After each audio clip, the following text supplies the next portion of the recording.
بسم اللہ الرحمن الرحیم۔ السلام علیکم اسٹوڈینٹس، آپ کو پاکمالی اردو چینل پر خوش آمدید۔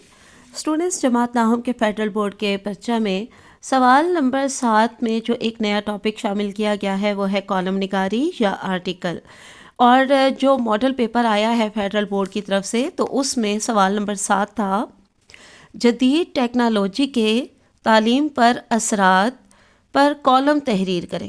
تو اس عنوان پر تو میں آپ کو پہلے کالم کروا چکی ہوں، تو بیٹا جتنے بھی میں نے اب تک آپ کو کالم کروائے ہیں تو وہ آپ میری پچھلی ویڈیوز میں سے ضرور انہیں دیکھیے گا اور ضرور پڑھیے گا۔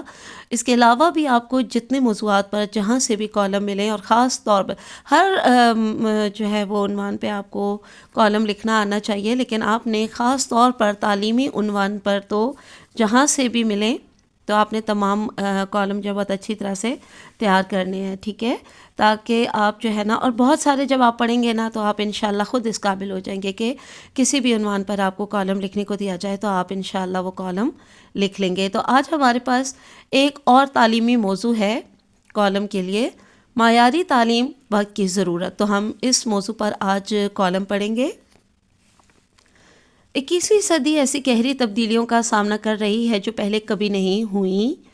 یہ عالمی بیداری کا نتیجہ ہے کہ تعلیم قومی، سماجی اور انفرادی ترقی کی کلید بن گئی ہے۔ تعلیم جہالت کے ساتھ ساتھ، یہاں ایک اور بار ساتھ لکھ لیجیے گا، تعلیم جہالت کے ساتھ ساتھ غربت کے خاتمے میں بھی مدد کرتی ہے۔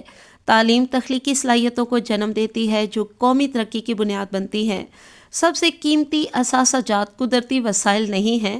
قدرتی وسائل آپ لوگ جانتے ہیں نا، معدنی تیل، قدرتی گیس، کوئلہ وغیرہ وغیرہ وغیرہ بہت سارے ہوتے ہیں، تو یہ ہر ملک کا جو ہے بہت قیمتی اثاثہ ہوتے ہیں، لیکن تعلیم کے آگے یہ بھی کوئی حیثیت نہیں رکھتے، ٹھیک ہے۔ سب سے قیمتی اثاثہ جات قدرتی وسائل نہیں ہیں جو ملک کو خوشحالی کی طرف لے جائیں گے، بلکہ وہ پڑھے لکھے مرد اور خواتین ہیں جو جدت اور ٹیکنالوجی کے پہیوں کو موڑ کر افرادی قوت کی قیادت کریں گے۔ تمام ترقی یافتہ ممالک مسلسل معیاری تعلیم کے لیے کوشاں ہیں۔ معیاری تعلیم ہر طالب علم کی تعلیمی، جذباتی، نفسیاتی، ذاتی اور تخلیقی قابلیت پر زور دیتی ہے۔ اعلیٰ معیار کی تعلیم کے نتیجے میں افراد، گروہوں اور معاشروں کی ترقی کے لیے ضروری نتائج حاصل ہوتے ہیں۔ معیاری تعلیم کے حصول کے لیے ضروری ہے کہ تمام اداروں کے سربراہان کو تعلیمی ماحول کو بہتر بنانے کے لیے خود مختاری دی جائے تاکہ وہ اساتذہ اور طلباء کے ذہنی سکون اور سہولیات کے لیے مناسب اقدامات کر سکے نہیں، یہاں پہ سکیں آئے گا، بہت سارے سربراہان ہیں، جمع کا صیغہ ہے تو یہاں پر سکیں آپ لکھیے گا، ٹھیک ہے، سین کش والا کاف یہ اور نون غنہ، کر سکیں۔ تعلیم و تربیت کے ساتھ دوسری جانب ثقافت پر بھی توجہ دینا ہے۔ مادری زبان کا استعمال ایک ثقافتی علامت ہے۔ ہم نے تحقیقات سے ثابت کیا ہے کہ مادری زبانوں کو تدریسی زبان کے طور پر استعمال کرنے والے اسکولوں میں حاضری اور ترقی کی شرح زیادہ ہوتی ہے۔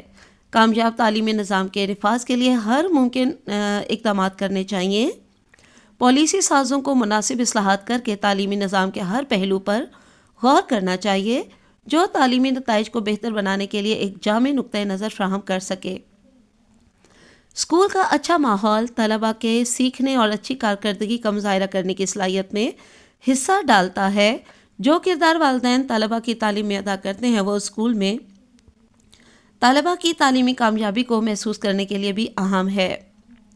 والدین طلباء کی گھر میں پڑھائی میں مدد کرتے ہیں اور اسکول باقاعدگی سے جانے اور تعلیم پر مکمل توجہ رکھنے کی ترغیب دیتے ہیں۔ والدین طالب علم کی مالی امداد کے بھی ذمہ دار ہوتے ہیں۔ یہ سب اچھی اور معیاری تعلیمی کارکردگی کے لیے بہت اہم ہے۔ تحقیق سے پتہ چلتا ہے کہ والدین کی مالیات، ان کی تعلیمی قابلیت، سیکھنے کا ماحول، اساتذہ، اسکول کی سہولیات اور اسٹیشنری طلباء کی تعلیمی کامیابی میں اہم کردار ادا کرتے ہیں۔ معیاری تعلیم وقت کی سب سے بڑی اور اہم ضرورت ہے، اس لیے معیاری تعلیم کے لیے تمام تعلیمی اسٹیک ہولڈرز کے درمیان ہم آہنگی ہونا بھی بے حد ضروری ہے۔ تاکہ وہ مشترکہ طور پر بنیادی چیلنجوں کا مقابلہ کرنے کے لیے ہمہ وقت تیار ہوں۔ تو اسٹوڈنٹس چلیے آج ہمارا ایک اور تعلیمی موضوع پر کالم جو ہے وہ مکمل ہوا۔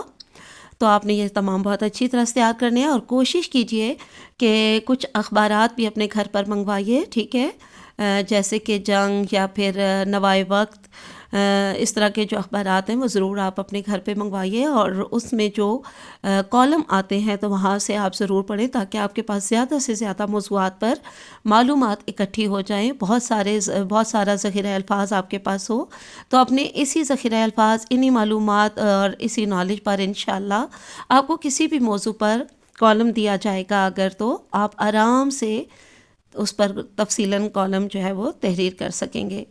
تو چلیے آج کے لیے اتنا کافی ہے۔ اللہ حافظ اینڈ فی امان اللہ۔